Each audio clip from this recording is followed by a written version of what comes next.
Hello, আসসালামু আলাইকুম everyone. কি অবস্থা সবার? সবাই কেমন আছেন? আশা করি সবাই অনেক ভালো আছেন। আজকে শুক্রবার সকালে আমরা একটু বের হয়েছি। তো আমার ভাইও ছিল আর আপনাদের ভাইয়াও ছিল। তো যেহেতু আমরা হাটে মেরাদিয়া বাজারে যাব, তো অল্প একটু ডিস্টেন্সেই আমার বাসা থেকে মেরাদিয়া বাজার। তো আমি আইসক্রিম কিনে খেতে খেতে হাঁটতে হাঁটতে আমরা যাচ্ছি। তো ডেইলি শপিংয়ের থেকে আমরা শুরুতেই মাংস অল্প করে একটু কিনে নিলাম। ফ্রাইডে বলে কথা, আর বাসায় গেস্ট থাকলে আর কিছু থাকুক আর না থাকুক, গরুর মাংস একটু কিন্তু রান্না করাই হয়। আর আজকে গরুর মাংস রান্না করার একটা স্পেশাল কারণ হচ্ছে, মাটির হাঁড়িতে আজ আমরা এই গরুর মাংসটা রান্না করব। তো ডেইলি শপিংয়ে যখন বিল দিচ্ছিল আমি দেখছিলাম কি নেওয়া যায়। তো আমার আসলে কন্ডিশনার শেষ হয়ে গিয়েছিল, তো আমি ট্রেসমির দুটো ছোট ছোট কন্ডিশনার নিয়েছিলাম। দেন সামনেই ভ্যানে অনেক ধরনের সবজি পাওয়া যায়।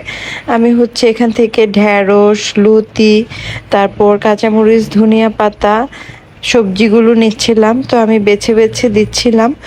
আজকে এত গরম ছিল যে মানে বলার বাহিরে।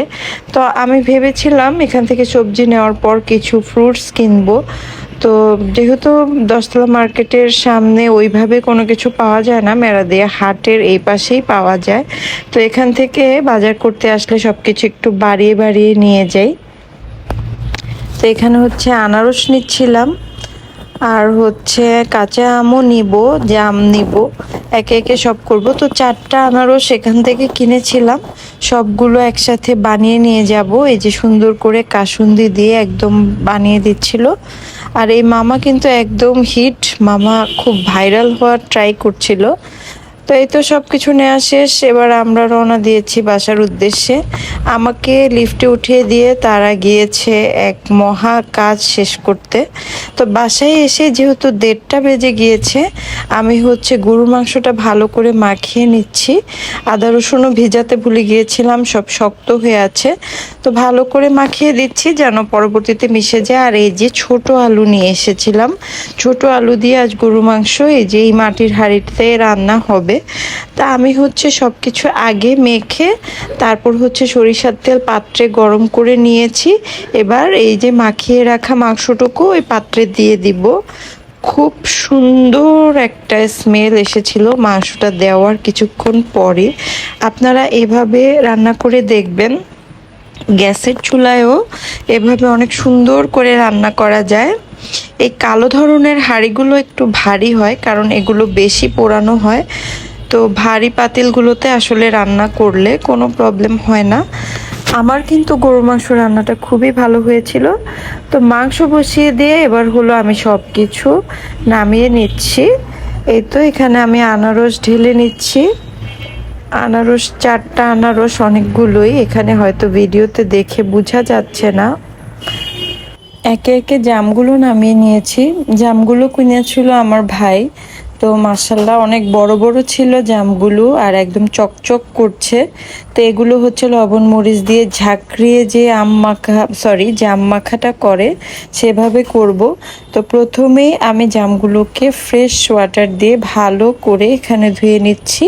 এই হাঁড়িতেই ঢাকনা দিয়ে ঝাঁকিয়ে ঝাঁকিয়ে আমি জাম মাখাটা বানাবো। আর আপনারা এই মুহূর্তে কে কোথা থেকে আমার ভিডিওটি দেখছেন অবশ্যই একটু কমেন্টসে জানান। আর আমার ভিডিওগুলো আপনাদের কেমন লাগে অবশ্যই তাও জানাবেন। এই তো আমার জাম মাখা তৈরি করা শেষ। আমার কিন্তু দেখতে অনেক ভালো লাগছে, জিভে জল চলে আসছে কখন খাবো। তো আনারসটা আগে খাবো, দেন জাম খাবো। আর এই যে একটা আনারসের এরকম মাথার অংশ নিয়ে এসেছিলাম ব্যালকনিতে লাগানোর জন্য। তো দেখি এটা লাগাবো।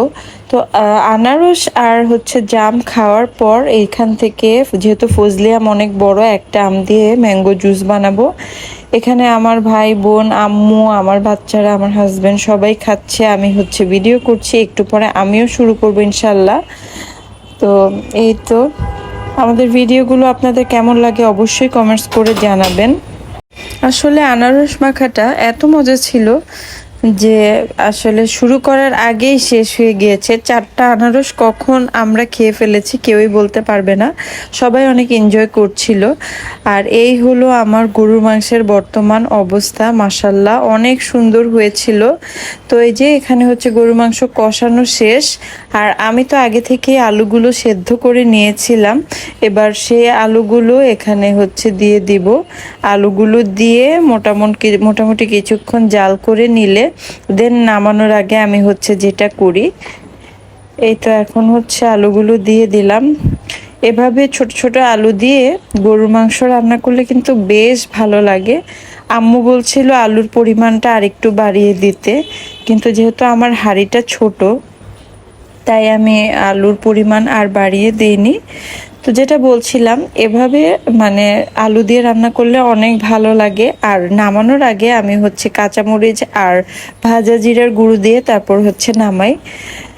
তো এই তো সামনে কোরবান আসছে, আপনারা চাইলে এরকম মাটির হাঁড়ি কিনে নিতে পারেন। ভিডিওটি কেমন লাগলো অবশ্যই কমেন্টসে জানাবেন। ভালো লাগলে লাইক, কমেন্টস এবং শেয়ার করে দিবেন।